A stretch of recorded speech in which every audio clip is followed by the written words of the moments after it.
നമസ്തേ പ്രിയമുള്ള പ്രേക്ഷകരെ, ഒരു വലിയ രാജയോഗം സംഭവിക്കുകയാണ് ജ്യോതിഷചക്രത്തിൽ.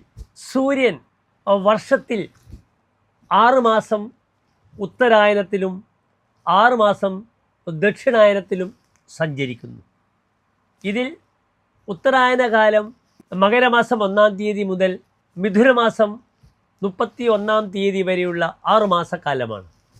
ദക്ഷിണായന കാലമാകട്ടെ കർക്കിടക മാസം 1-ാം തീയതി മുതൽ ധനുമാസം അവസാനം വരെയുള്ള 6 മാസക്കാലമാകുന്നു. സൂര്യന് ബലം ഉത്തരായനത്തിലാകുന്നു.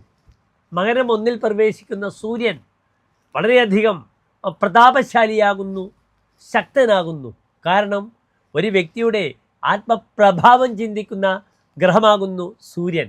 ഈ ഉത്തരായന കാലത്താണ് സൂര്യൻ മേടൻ രാശിയിൽ പ്രവേശിക്കുന്നതും മേടം 10-ാം ഉദയമായി ഒരാളുടെ പൂർണ്ണത, വ്യക്തിയുടെ അല്ലെങ്കിൽ രാഷ്ട്രത്തിൻ്റെ, ദേശത്തിൻ്റെ കാർഷിക വിഭവങ്ങളുടെ പൂർണ്ണത ഒക്കെ അനുഭവിക്കേണ്ടുന്ന ഒരവസ്ഥയും സംജാതമാകുന്നത്. ഈ 6 മാസക്കാലം പ്രധാനപ്പെട്ട 3 ഋതുക്കളുടെ സമയമാകുന്നു. ശിശിരം, വസന്തം, ഗ്രീഷ്മം, ഇങ്ങനെ 2 മാസങ്ങൾക്ക് ഒരു ഋതു വീതം 3 ഋതുക്കൾ ഈ കാലഘട്ടത്തിലൂടെ 6 മാസക്കാലത്തിലൂടെ കടന്നു പോകുന്നു. ഏറ്റവും നല്ല ഋതുവാകുന്നു വസന്ത ഋതു, നിങ്ങൾ കേട്ടിരിക്കും.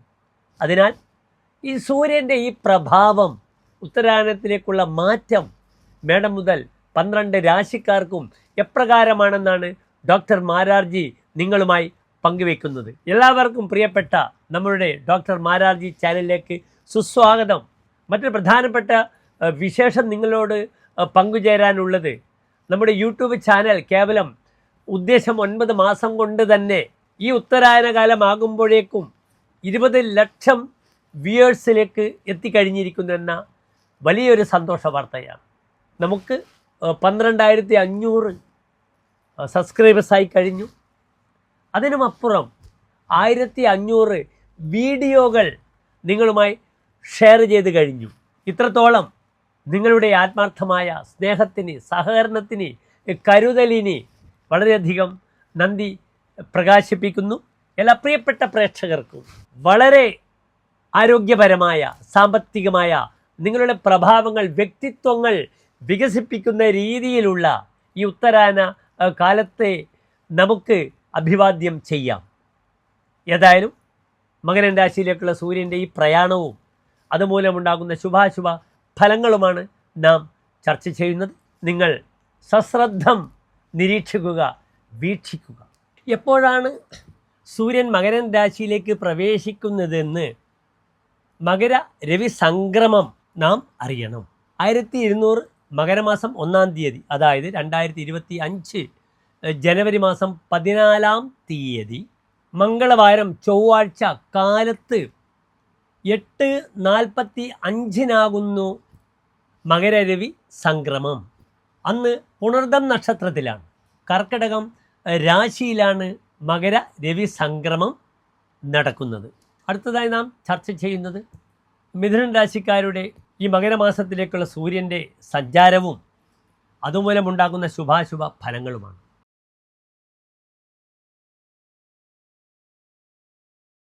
മകര നക്ഷത്രത്തിൻ്റെ അവസാനത്തെ 30 നാഴിക, തിരുവാതിര പുണർദം നക്ഷത്രത്തിൻ്റെ ആദ്യത്തെ 45 നാഴിക വരുന്ന 2 നക്ഷത്ര കൂട്ടമാകുന്നു.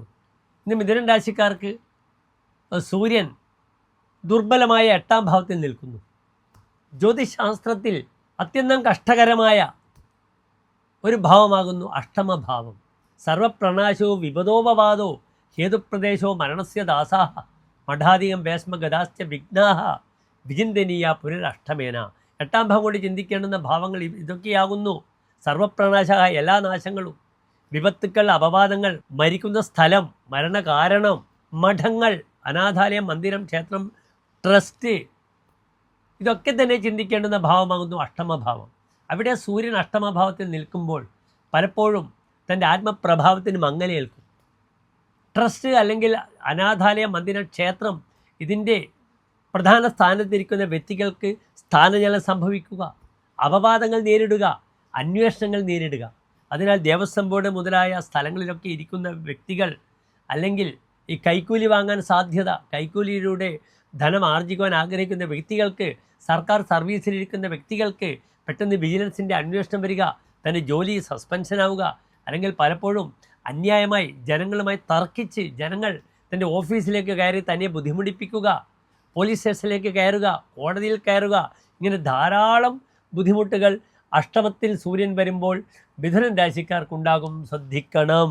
തൻ്റെ വിലപ്പെട്ട രേഖകൾ നഷ്ടപ്പെടുക, അത് നഷ്ടപ്പെട്ട് അതുമായി ബന്ധപ്പെട്ട് പോലീസിൽ കോടതി വരാന്തയിൽ പോയി വരിക, യാത്ര പുറപ്പെടുന്ന വ്യക്തികൾക്ക് പെട്ടെന്ന് യാത്രാ തടസ്സം വരിക, ഡോക്യുമെൻറ്റ്സ് നഷ്ടപ്പെടുക. വളരെ ജാഗ്രത പാലിക്കണം മിഥുനൻ രാശിക്കാർ. സ്ത്രീ വിഷയത്തിലേക്ക് എടുത്തു ചാടി ദേശം വിട്ടുപോയി അവിടെ നിന്ന് സ്ത്രീ വിഷയത്തിലേക്ക് എടുത്തു ചാടി കഷ്ടനഷ്ടങ്ങളുണ്ടാകാം.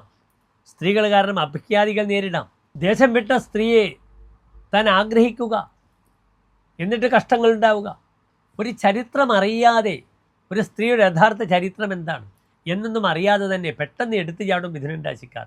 കാരണം മിഥുനൻ രാശിക്കാർക്ക് മാത്രമൊരു സ്വഭാവമുണ്ട്, സ്ത്രീലോലഹ, സ്ത്രീകളിൽ ലോലത്വം ഉണ്ടാവുക. അറിയാതെ പെട്ടെന്ന് സ്ത്രീയെ കാണുമ്പോൾ, അല്ലെങ്കിൽ ആ തൊലിയുടെ നിറം കാണുമ്പോൾ അറിയാതെ തനിക്ക് ആകർഷകത്വം തോന്നുക, അവരുടെ ചരിത്രമോ ഭാവിയോ കുചരിത്രമോ എന്താണെന്ന് അറിയാതെ തന്നെ പെട്ടെന്ന് എടുത്തു ചാടി അവരിൽ ആസക്തി വരിക. അതിലൂടെ ദോഷങ്ങളുണ്ടാകും, ഗുഹ്യരോഗങ്ങളുണ്ടാകാം. വിപത് ഗുഹ്യജ ഭാനുന ഉഗ്രാ ഭവേത്തു എന്നാണ് ഫലം പറഞ്ഞിരിക്കുന്നത്. അത്യന്തം ഗുരുതരമായ രോഗങ്ങളുണ്ടാകുക, ഗുഹ്യരോഗങ്ങൾ സംഭവിക്കാം. സൗഹൃദങ്ങളൊക്കെ തിരിച്ചറിയേണ്ടുന്ന മാസമാണ് മിഥുനൻ രാശിക്കാർക്ക്. അന്നന്ന് ചെയ്തു തീർക്കേണ്ട കാര്യങ്ങൾ ചെയ്തു തീർക്കാതെ കാലതാമസം വരുമ്പോൾ ധനം നശിക്കും. അതിനാൽ പലപ്പോഴും സർക്കാർ രീതിയിലുള്ള GST അല്ലെങ്കിൽ സെയിൽ ടാക്സ് പോലെയുള്ള കാര്യങ്ങളിൽ തൻ്റെ അശ്രദ്ധ കാരണം വലിയ പെനാൾട്ടി, പിഴ തനിക്ക് ലഭിക്കും. ഇതൊക്കെ മിഥുനൻ രാശിക്കാർക്ക് ബുദ്ധിമുട്ടുണ്ടാക്കുന്ന മാസമാകുന്നു. ദയവേത് പുതിയ ഭാരവാഹിത്വം ഒന്നും ഏറ്റെടുക്കരുത്. അത് ട്രസ്റ്റായാലും ക്ഷേത്രമായാലും അനാഥാലയമായാലും ഒന്നിൻ്റെയും ഭാരവാഹിത്വം ഈ ഒരു മാസം ഏറ്റെടുക്കാതിരിക്കുക. ഉള്ളതിനെ സംരക്ഷിക്കാൻ ശ്രമിക്കുക. മത്സരബുദ്ധി പലപ്പോഴും നാശകരമായിരിക്കും. മഠങ്ങളുമായി ബന്ധപ്പെടുന്ന അപവാദങ്ങൾ കേൾക്കേണ്ടി വരും. പ്രത്യേകിച്ച് ട്രഷറർ മുതലായ സ്ഥാനത്തിരിക്കുകയാണെങ്കിൽ സാമ്പത്തിക കുറ്റാരോപണങ്ങൾ തനിക്കെതിരെ വരും. വളരെ ജാഗ്രത പാലിക്കുക. ശാരീരികമായി വളരെയധികം കണ്ണുകളെ ശ്രദ്ധിക്കണം, പൈൽസിനെയും ശ്രദ്ധിക്കണം. പൈൽസ് വന്ന് രക്തം ചീറ്റുന്നൊരവസ്ഥ വരും.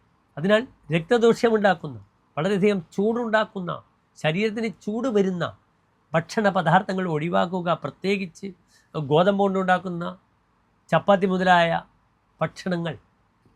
അപ്രകാരം തന്നെ ചിക്കൻ, കോഴിയിറച്ചി, കോഴിമുട്ട കഴിക്കാം. താറാവ് മുട്ട നല്ലതാണ്, താറാവിൻ്റെ ഇറച്ചി നല്ലതാണ്. സ്വതവേ ഉഷ്ണകാലത്ത് ഉഷ്ണമുഷ്ണേന ശാന്തത എന്ന് പറയാറുണ്ട്. ഉഷ്ണത്താൽ ശമിക്കുകയില്ല. അത് ഈ പൈൽസ് മുതലായ രോഗങ്ങളെ പുറത്തു വരും. കണ്ണുകളെ വളരെ ശ്രദ്ധിക്കുക. ഇവിടെ ദോഷപരിഹാരമായി ശിവക്ഷേത്രത്തിൽ നിന്ന് മൃത്യുഞ്ജയ പുഷ്പാഞ്ജലി, കൂവളമാല, ജലധാര, ശത്രുജന്യമായ ബുദ്ധിമുട്ടുകൾ നശിക്കാൻ വേണ്ടി മൃത്യുഞ്ജയ ഹോമമോ മൃത്യുഞ്ജയ പുഷ്പാഞ്ജലിയോ ചെയ്യുക. മൃത്യുഞ്ജയ ഹവനം ഖലു സർവരുജാം ശാന്തയെ വിധേയം സ്യാതെന്നാണ് ഫലം പറഞ്ഞിരിക്കുന്നത്. എല്ലാ രോഗത്തിനും ശാന്തിക്ക് നല്ലതാണ് മൃത്യുഞ്ജയം. തീവ്രതരെ ആഭിചാരെ, എത്ര തീവ്രമായ ശത്രുദോഷമുണ്ടെങ്കിലും അതിന് പരിഹാരമാകുന്നു മൃത്യുഞ്ജയ ഹോമം കഴിക്കുന്നത്. വളരെയധികം ജാഗ്രത പാലിക്കണം ഈ 12 രാശിക്കാരിലും മിഥുനം രാശിക്കാർ. നന്ദി, നമസ്കാരം.